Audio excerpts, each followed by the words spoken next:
Halo teman-teman, kembali lagi bersama saya di channel Bisnis Print on Demand. Pada video kali ini saya akan sedikit sharing bagaimana saya memulai usaha print on demand dari tahun 2016 sampai saat ini.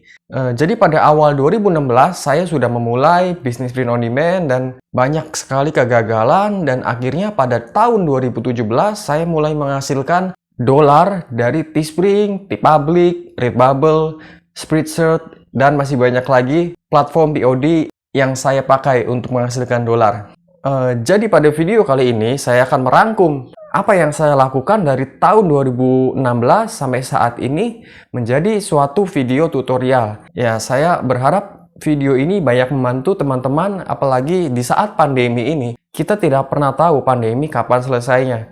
Namun kita berharap sama-sama pandemi ini segera berlalu. Sambil menunggu pandemi berlalu, tidak ada salahnya kita mempelajari suatu skill baru atau usaha baru yang bisa dilakukan dari rumah. Semoga channel Bisnis Print on Demand ini bisa membantu banyak teman-teman yang sedang mencari ide inspirasi usaha dari rumah atau work from home. Langsung aja kita ke video tutorialnya.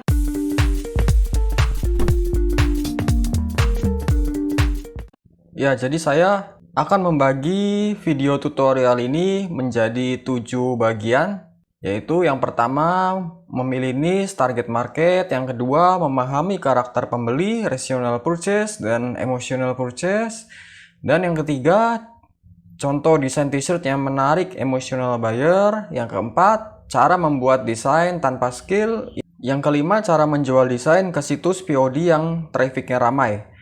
Yang keenam, cara memaksimalkan desain yang sudah terjual atau winning design.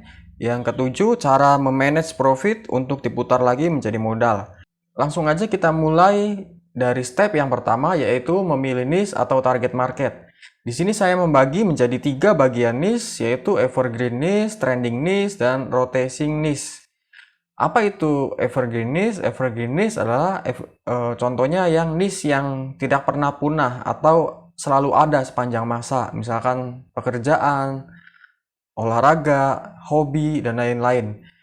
Lalu trending niche adalah trending yang selalu berubah-ubah mengikuti trending topik dari Google Trends atau Twitter. Dan rotating niche ini adalah event-event yang ada di US dari bulan Januari sampai Desember. Dan biasanya event-event ini berputar atau selalu ada setiap tahun dari Januari sampai Desember. Buat teman-teman yang masih bingung untuk memilih niche target market, saya sudah sediakan daftar niche-nya dalam bentuk Excel. Jika teman-teman membutuhkan daftar niche ini, silakan download di deskripsi. Saya cantumkan linknya. Di sini saya sudah membagi menjadi 3 bagian: evergreen niche, rotating niche, dan trending niche. Di bagian evergreen niche, contohnya ada jobs, ada sport, ada family, ada animal atau hewan peliharaan, hobi, dan military, dan musik. Contohnya seperti badminton ini, atau baseball, basketball ini kan selamanya selalu ada, sampai kapanpun. Makanya saya masukkan ke dalam kategori evergreen niche. Begitu juga dengan family, animal, hobi, dan lain-lain. Dan di sini ada rotating niche atau event-event yang biasanya dirayakan di US dari Januari sampai bulan Desember. Saya sudah tulis beberapa niche-nya di sini. Di sini saya hanya menuliskan bulannya aja. Di sini kenapa saya tidak tulis tanggalnya? Karena tanggalnya itu biasanya berubah-ubah, tapi masih dalam bulan yang sama. Cara ngeceknya itu gampang, kita ke Google aja, lalu ketikkan Mother's Day US 2021 misalkan. Ini bulan Mei tanggal 9. Lalu jika kita mau tahu Mother's Day untuk tahun 2022, tinggal diganti tahunnya. Nah, maka akan keluar tanggal dan bulannya di sini. Di sini tanggal 8 ya untuk tahun 2022. Tapi jika kita lihat tadi di tahun 2021, Mother's Day ini tanggal 9. Inilah alasan saya kenapa tidak menuliskan tanggalnya di sini ya. Karena tanggalnya itu berubah-ubah. Nah, seperti ini kan contohnya 2023 itu kan bulannya tetap sama tapi tanggalnya berbeda. Jadi teman-teman harus double check lagi menggunakan Google seperti ini, ketikkan keyword eventnya, lalu tuliskan tahunnya. Jadi teman-teman bisa melihat kapan tanggal pastinya event tersebut dirayakan. Oke, yang niche ketiga itu adalah trending niche. Saya tidak tuliskan detail niche-nya karena namanya juga trending niche selalu berubah-berubah. Jadi kita harus mengecek secara berkala melalui Google Trends, Twitter, TikTok, Amazon, dan Etsy. Saran saya, kalau saya pribadi, karena saya menjalankan usaha print on demand ini untuk full time, untuk penghasilan utama saya selalu bermain di evergreen niche, lalu saya juga bermain di niche yang event-event ini selama Januari sampai Desember, lalu terkadang saya juga mengikuti trending niche yang sedang trending ya. Pengalaman saya selama ini menargetkan niche yang seperti ini tuh bisa menghasilkan income yang stabil setiap bulannya. Apalagi kalau kita mengikuti event-event ya. Oke, ketika kita sudah mempunyai target niche, langkah selanjutnya yaitu kita memahami dulu karakter pembeli. Di sini saya bagi ada dua karakter pembeli, yaitu customer yang rasional dan customer yang emosional. Customer rasional itu biasanya membeli produk menggunakan logika atau fanatik dengan brand-brand tertentu.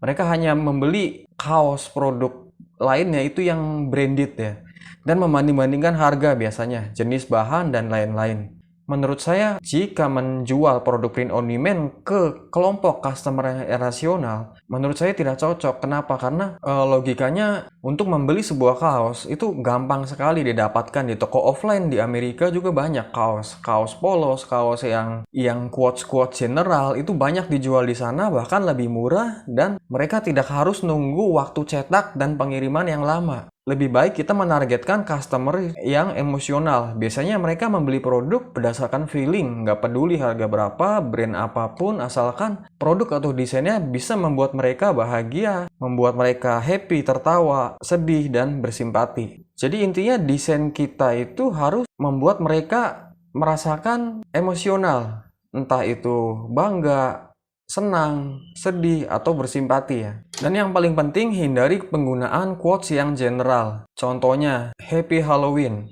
Ini tidak memancing emosional pembeli. Target niche-nya pun nggak jelas.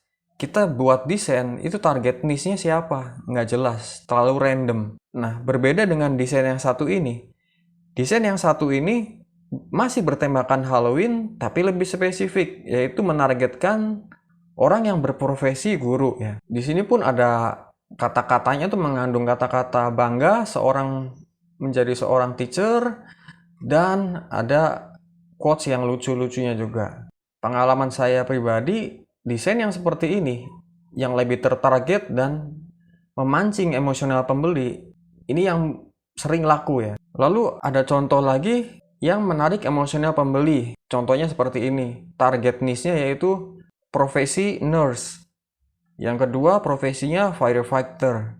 Bayangkan jika orang membeli desain kita yang seperti ini, mereka akan merasa bangga dengan profesi mereka sebagai nurse dan firefighter.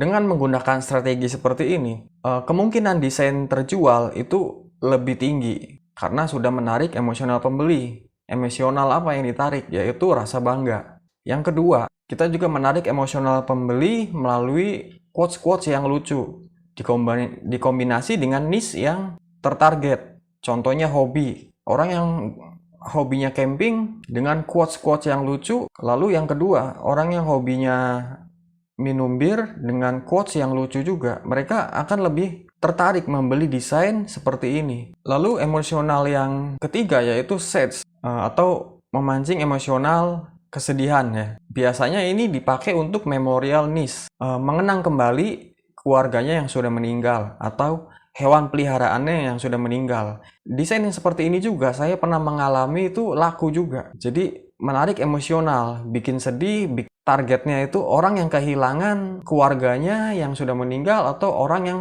kehilangan hewan peliharaannya. Lalu desain yang menarik emosional selanjutnya itu menarik emosional simpati, berempati atau peduli ya. Contohnya breast cancer awareness, lalu autism awareness day. Bagusnya dijual mengikuti eventnya itu. Kita bisa cek eventnya di Google. Contohnya Autism Awareness Day. Nah, di sini kita bisa lihat dirayakan pada tanggal 2 April 2022 ya. Jadi kita bisa riset dulu eventnya kapan, lalu kita bisa membuat desain yang berkaitan dengan event tersebut. Oke, langkah selanjutnya kita akan membuat desain menggunakan Canva. Karena Canva ini sangat mudah dan semua orang bisa pakai walaupun tidak punya skill desain ya. Langsung aja kita ke websitenya Canva, canva.com, create a design, custom size. Biasanya saya menggunakan ukuran 5000 x 5000 pixel. Backgroundnya saya ganti warna hitam dulu biar lebih jelas teks dan artworknya. Ya, sebagai contoh saya akan membuat desain untuk Halloween yang menargetkan teacher.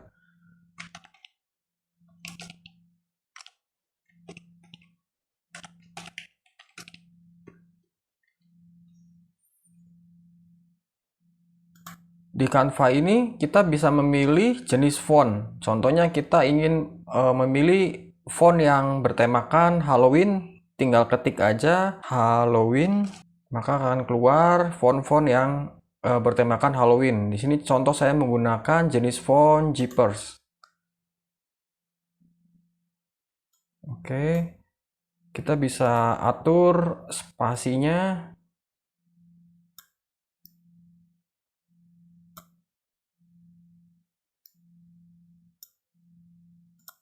Dan kita bisa atur besar atau kecil ukurannya.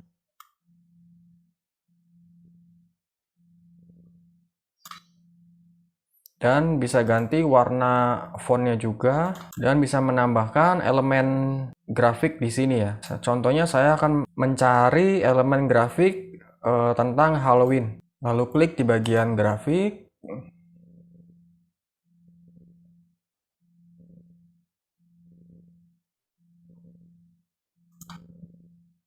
Contohnya pakai yang ini.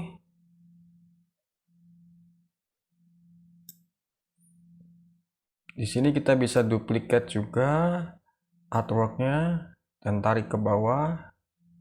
Dan kita tambahkan grafik yang berhubungan dengan teacher. Ini sebagai contoh aja. Contohnya saya pakai yang ini grafiknya. Lalu saya tambahkan artwork yang berhubungan lagi dengan Halloween.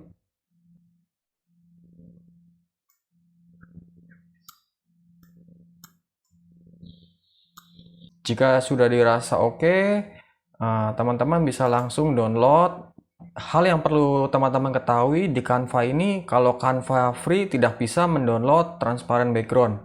Untuk bisa mendownload transparent background, teman-teman harus berlangganan Canva Pro. Buat yang belum langganan Canva Pro, bisa cek link di deskripsi untuk mendapatkan free trial. Oke, langkah selanjutnya setelah kita membuat desain, maka kita mulai menjualnya dengan cara mengupload desain yang sudah kita buat ke beberapa situs POD yang ramai trafficnya.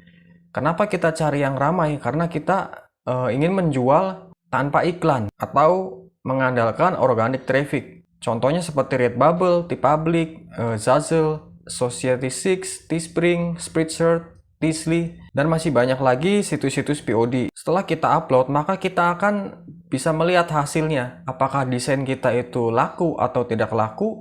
Perhatikan desain yang sudah banyak terjual. Lalu kita memaksimalkan desain yang sudah terjual tadi. Anggaplah ini winning desainnya. Biasanya saya mengcombine dengan niche lainnya, yaitu nurse saya gabungkan dengan cat. Contoh desainnya seperti ini, atau bisa juga dicombine dengan nurse dengan wine. Dan bisa dicombine lagi dengan niche-niche lainnya. Langkah selanjutnya adalah memanage profit untuk diputar lagi menjadi modal. Katakanlah kita sudah mendapatkan hasil penjualan dalam bentuk dolar dari situs POD ini ya. Hasil penjualannya biasanya masuk ke PayPal. Nah, biasanya saya mengambil 50% dari hasil penjualannya ini tarik ke Bank Indonesia, ke Bank BCA, Mandiri. Lalu sisanya saya sisakan di PayPal. Tujuannya buat modal lagi diputar untuk membuka toko di Shopify dan Etsy. Inilah cara yang saya pakai dari tahun 2016 sampai saat ini. Untuk di video ini saya tidak membuat tutorial Shopify dan Etsy karena itu terlalu panjang, tapi kalau teman-teman berminat bisa tulis di kolom komentar, nanti saya akan pertimbangkan untuk buat video baru yang membahas khusus membuka toko di Shopify dan Etsy. So, terima kasih yang sudah menonton video tutorial ini sampai habis. Jangan lupa subscribe, like, komen, dan share.